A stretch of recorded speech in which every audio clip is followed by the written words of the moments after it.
시청자 여러분 안녕하십니까? BOA 뉴스투데이 시작합니다. 북한이 여전히 자국에 신종 코로나 바이러스 확진자가 없다고 주장하고 있는 가운데 북한 정권은 전염병과 관련해 통계를 제대로 공개하지 않는다고 의사 출신 탈북민이 지적했습니다. 1980년대 북한 전체가 전염병에 시달렸을 때도 북한은 사망자 수를 정확히 공개하지 않았다는 것입니다. 첫 소식 김영교 기자가 보도합니다. 북한은 현재 3명을 제외한 모든 외국인들에 대한 격리 조치를 해제했다고 관영 매체 등을 통해 밝혔습니다. 또 코로나 바이러스와 관련한 각 지방 주민들의 격리 해제자 수를 전하고 있는데 현재까지 알려진 격리 해제 규모는 약 5천 명에 이르지만 각 지방별 격리 규모는 제대로 공개하지 않고 있습니다. 그러면서 지금까지 신종 코로나 바이러스 확진자는 한 명도 없다고 주장하고 있습니다. 모든 사람들은 전염병 예방과 관련한 위생 상식들에 대해서 잘 알고 이를 철저히 지킴으로써 위험한 신형 코로나 바이러스가 우리나라에 절대로 들어오지 못하도록 하는데 한 사람같이 떨쳐나서야 합니다. 현재 신종 코로나 바이러스 사태로 세계 누적 확진자 수는 24만 명 이상, 사망자 수는 11,000명을 넘어섰습니다. 이런 상황에서 발병지 중국과 접한 북한이 공개하는 통계 수치에 대해 믿을 수 없다는 시각이 지배적입니다.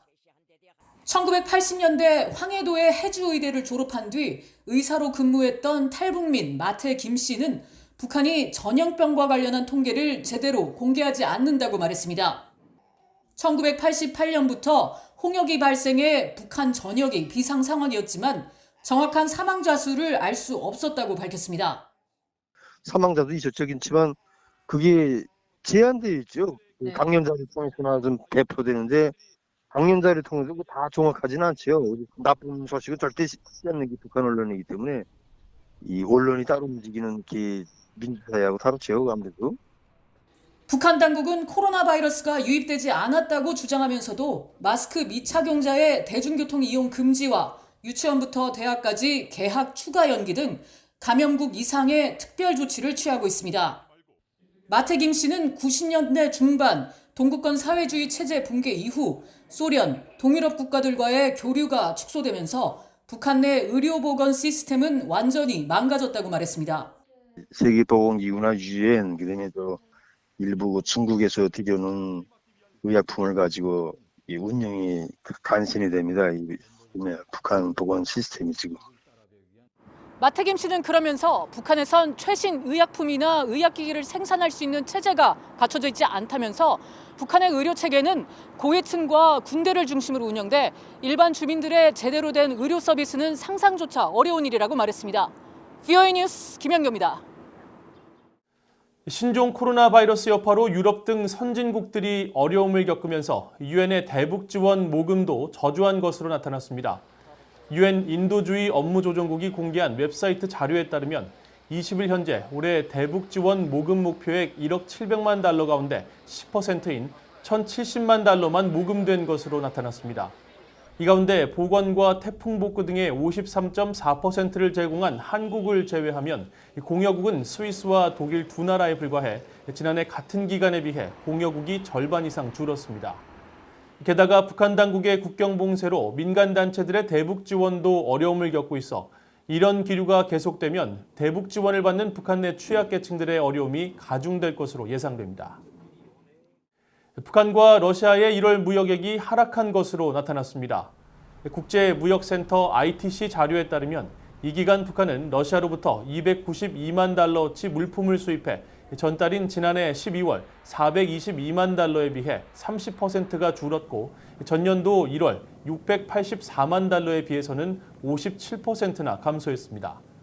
북한의 대러시아 수출액도 14만 달러로 전달 72만 달러보다 50만 달러 이상 줄어든 것으로 나타났습니다. 앞서 북한은 신종 코로나 바이러스 확산을 막기 위해 1월 22일을 전후해 국경 봉쇄 조치를 취한 바 있어 이번 대러시아 무역액 감소에 영향을 끼쳤는지 여부가 주목됩니다. 한편 북한은 지난 1월 브라질로부터 744만 달러어치에 달하는 펄프를 수입했고 스위스와 싱가포르에서는 각각 262만 달러어치의 유제품과 4만 5천 달러어치 의약품을 들여왔습니다. 미국 의회조사국이 신종 코로나 바이러스 사태의 확산을 악용한 사이버 범죄를 우려했습니다. 전문가들은 북한 등 적대 국가들이 코로나 바이러스 대응에 여념이 없는 미국에 대한 사이버 공격을 펼칠 가능성에 주목했습니다. 김칸희 기자가 취재했습니다. 미국 의회사나 의회조사국 CRS는 19일 코로나 바이러스와 관련한 사이버 범죄 보고서를 통해 해커들이 전 세계적인 이번 사태를 사이버 공격의 기회로 활용할 수 있다는 데 주목했습니다. 보고서는 특히 해커들이 코로나 바이러스와 관련한 이메일에 악성 파일이나 가짜 웹사이트를 첨부해 이메일 수신자들이 민감한 정보 등을 공개하도록 속일 수 있다는 가능성을 정부 관계자들이 지적했다고 밝혔습니다. 개인과 기업들의 코로나 바이러스 가짜 치료제 온라인 판매, 세계보건기구 WHO와 질병관리본부 CDC를 사칭하는 피싱 이메일 등의 피해 사례들이 보고되고 있다는 겁니다. 의회 보고서는 이어 국가 차원에서 사이버 위협에 대응하고 있는 법무부가 코로나 바이러스 관련 공격에 대한 대응을 맡고 있다면서 최근 윌리엄 바 법무장관이 전국 변호사들에게 보낸 바이러스 확산을 이용한 사기꾼과 해커에 대해 수사의 우선순위를 정하라는 메모를 상기시켰습니다. 또 코로나 바이러스와 관련한 사이버 범죄는 국경을 초월해 이뤄질 수 있다면서 의회는 사이버 범죄 대응과 관련한 관리 감독을 지속하고 관련 법률 제정에 대한 토론을 지속할 것이라고 명시했습니다. 의회 보고서는 해당 국가들에 대해서는 언급하지 않았지만 전문가들은 이런 사이버 범죄를 감행할 국가로 북한 등을 거론했습니다. 미국은 현재 코로나 바이러스 확산을 막기 위해 모든 역량을 집중하고 있기 때문에 이런 기회를 노리는 적국들이 있을 것이라는 지적입니다.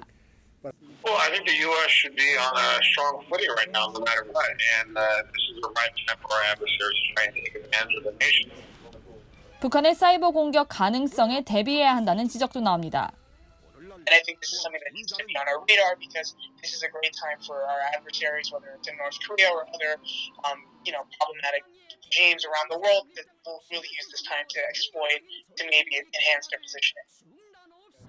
매튜아 연구원은 그러면서 미국이 코로나 바이러스 대응에 전념하는 상황에서 적대국들은 자신의 입지를 높일 수 있는 방법을 모색할 것이라면서 사이버 공격이 그중 하나가 될 수 있다고 지적했습니다. VOA 뉴스 김칸입니다. 북한의 핵무기 공격에 대비해 인공지능을 비롯한 차세대 기술을 강화해 북한의 동향을 사전에 감지하는 미국의 능력을 향상시켜야 한다는 내용의 보고서가 발표됐습니다. 미국의 민간 연구소인 전략국제문제연구소 CSIS는 19일 핵 그림자 전략의 상황 인식 기술과 위기 결정이라는 제목의 보고서에서 북한을 핵무기 보유국으로 가정하고 북한의 핵 공격에 대비한 군사적 동향 파악을 위해 어떤 차세대 기술 사용이 적합한지를 평가한 모의시험 내용을 공개했습니다. 보고서는 북한이 러시아나 중국 등 미국과 대칭적 군사력을 가진 국가들과 달리 비대칭적이라며 북한이 핵을 무기로 비대칭 도발을 감행할 가능성에 대비해 무인 잠수함이나 정찰기, 인공지능 컴퓨터를 활용한 사전 감시 능력 강화가 무엇보다 중요하다고 강조했습니다.